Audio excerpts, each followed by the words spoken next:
Welcome everyone to Mr. Guo's recording on the comparison between Athens and Sparta. This is basically your 5.7 homework assignment if you haven't done it already, and I will go through what makes Athens and Sparta unique and different from each other. So let's start the presentation. The first topic that we are going to address in regards to Athens and Sparta is slavery. So the starting question that I want all of you to think about is, which society needs slavery more? Athens or Sparta? Do they both need slavery equally? Or is slavery not needed in either society? Let's take a first look at Athens. In Athens, there were many slaves. There were more slaves than citizens. And just to give you a bit of perspective, each household typically had 3 to 4 slaves, unless you were a poor household. If you were poor, then you would not have any slaves at all. Slaves were either captured through war or were born as slaves.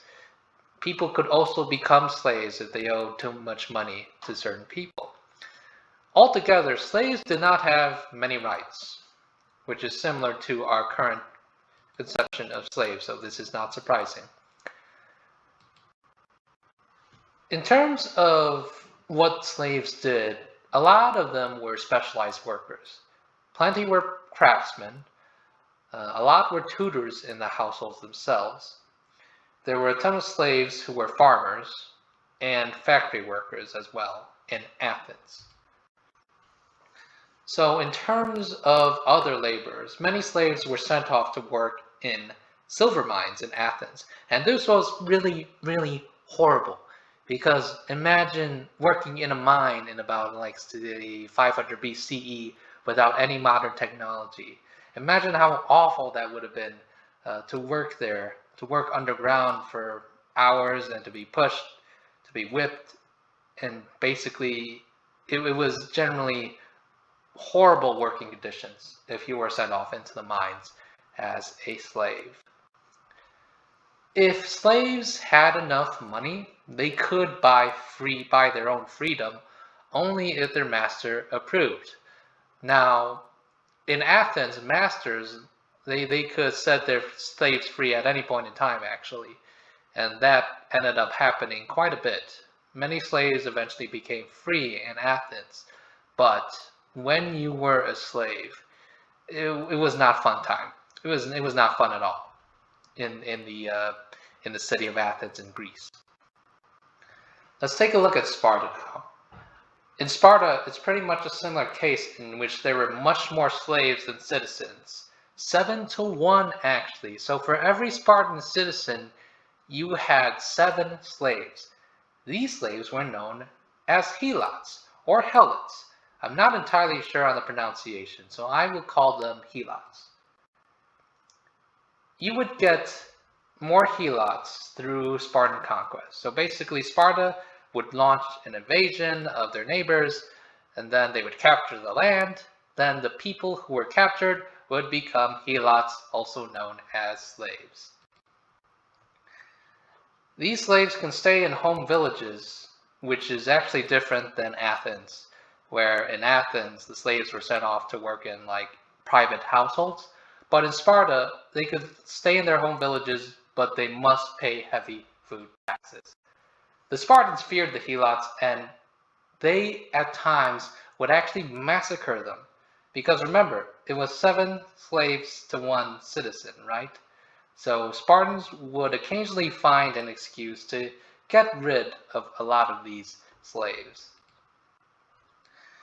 What made Sparta different from Athens was that the helots actually had more rights than the average Athenian slave.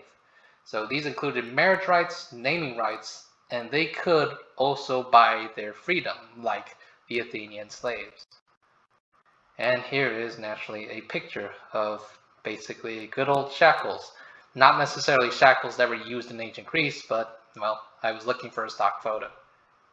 So, Which society needs slavery more? Athens or Sparta, or did they both need slavery equally? Or is slavery not needed at all in either of these systems? Feel free to think about that, pause the video, and then we'll move on to the next slide.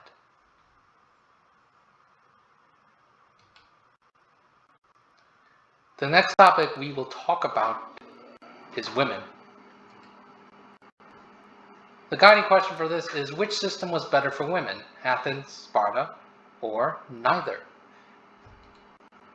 Let's start with Athens. So, as you can see in terms of what I wrote down, Athens, if you were a female in Athens, you didn't really have women's rights. You couldn't inherit land, you couldn't choose your own husband, you couldn't be a large property owner, couldn't be a citizen, couldn't vote, couldn't go to school, and you couldn't even act as a female in theater. So those roles were played by men, too. Basically, the role of the Athenian women was to be a household manager, to teach their sons until the schooling age, and to teach their daughters until marriage. When was marriage, by the way? Typically 15 years old, and I know that a lot of you are about at least 15 or older.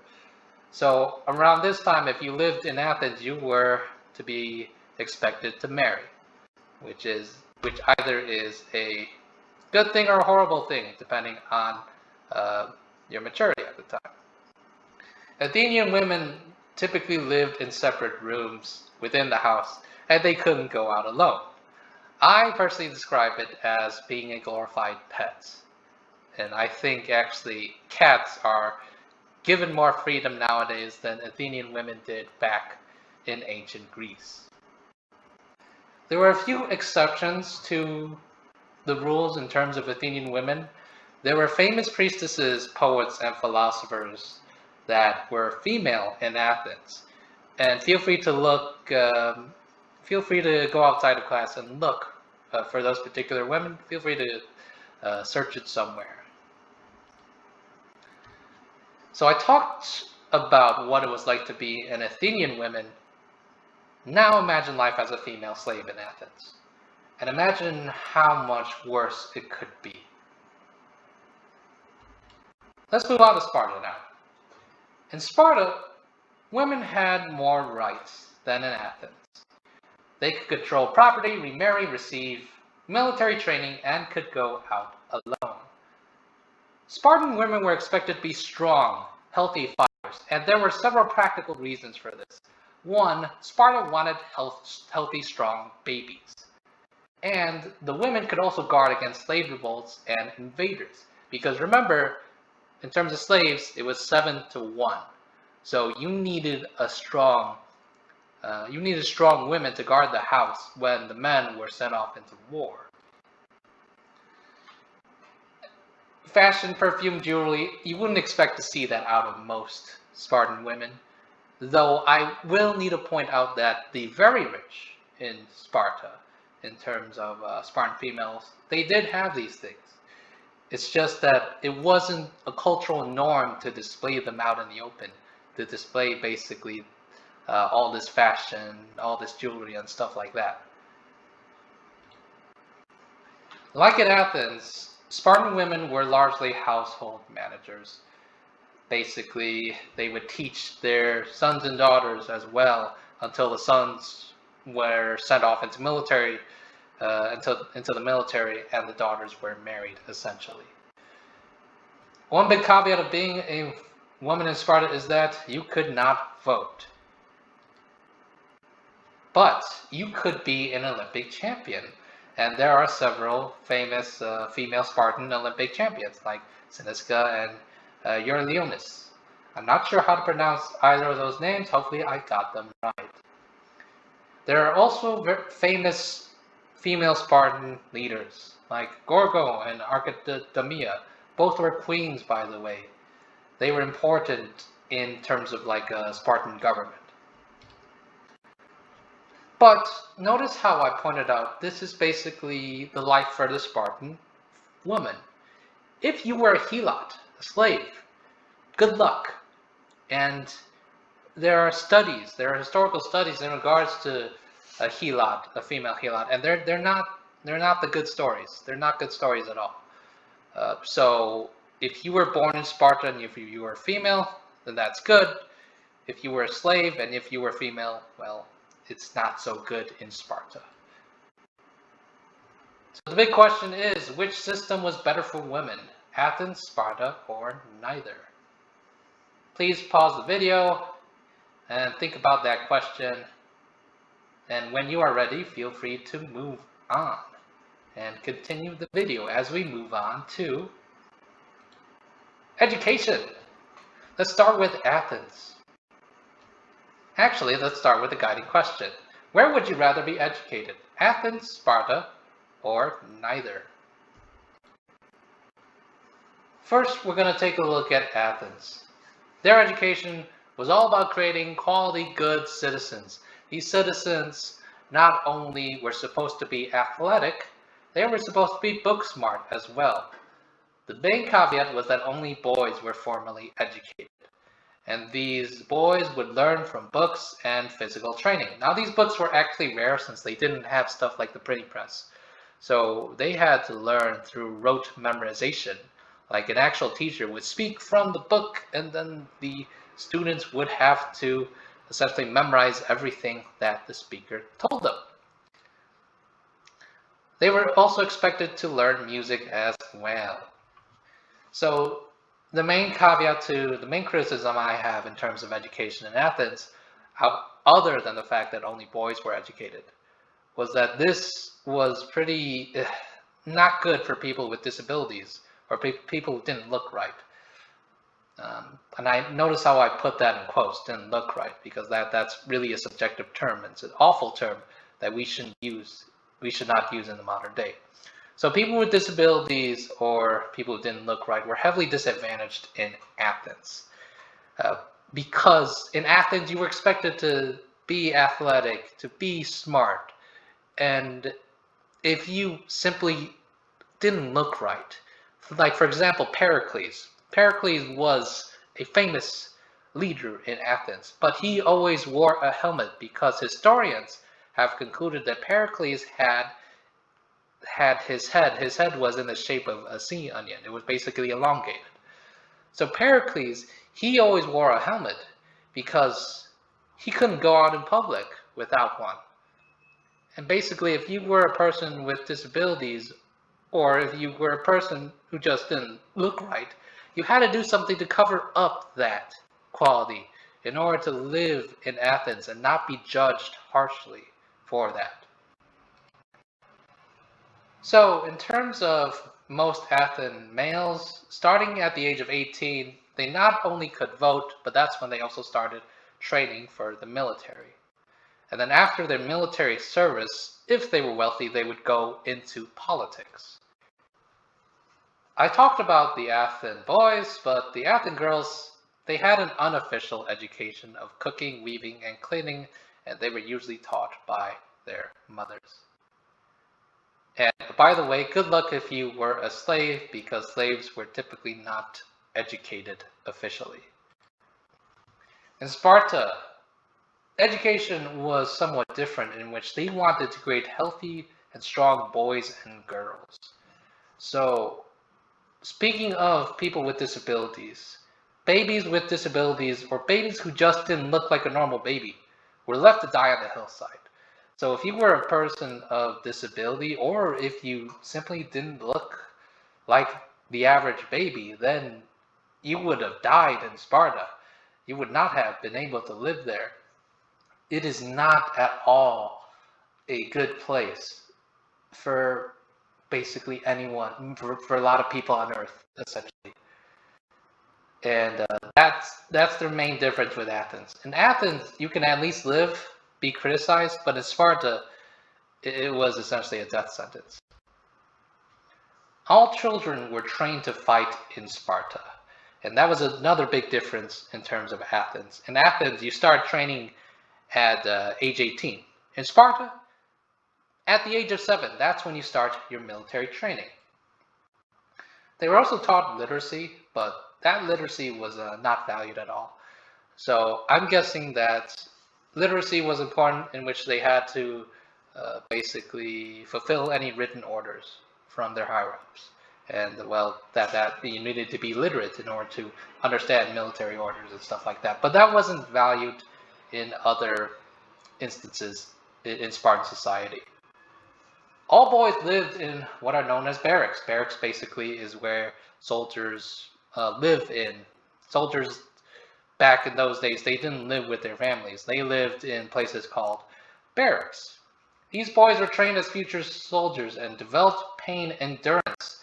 You can see on the upper right that this is the type of pain endurance we're talking about. Actually doing a lot of heavy lifting work and basically being treated as scum up until they were 20 years old. Because when they were 20 years old, they would do a military and leadership tests.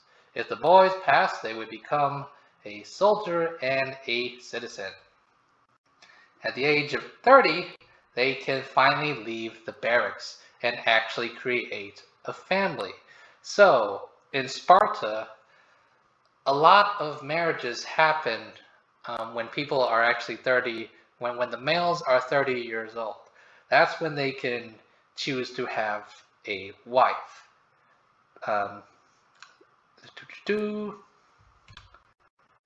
Oh, by the way, good luck if you were a helot or a slave. You would also not be educated all that much in Sparta. In fact, they would treat you even worse than they would treat their male children. So, where would you rather be educated? Athens, Sparta, or neither?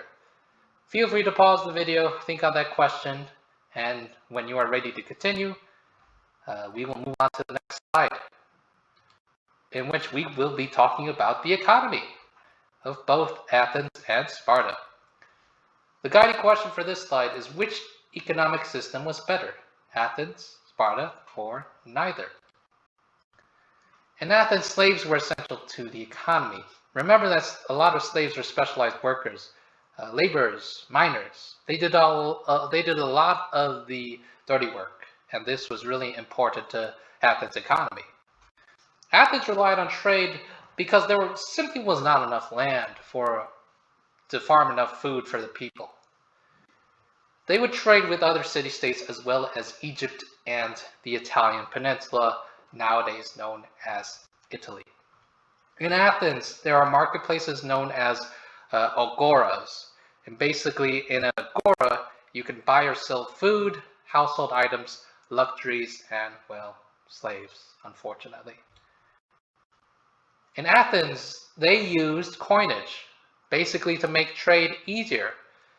Coins, basically, you can carry a lot of them, and you can buy a lot of stuff, and you can use it to trade a lot of goods to other city-states and other countries and civilizations.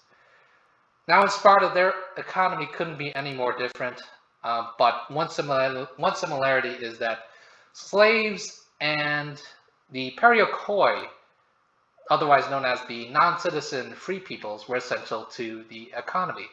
So basically the periokoi, if you were a slave, remember you could buy your freedom. If you bought your freedom, you would become a non-citizen free person, one of the periokoi. But what they did, the helots and the periokoi, they did a lot of the heavy lifting for Sparta as well.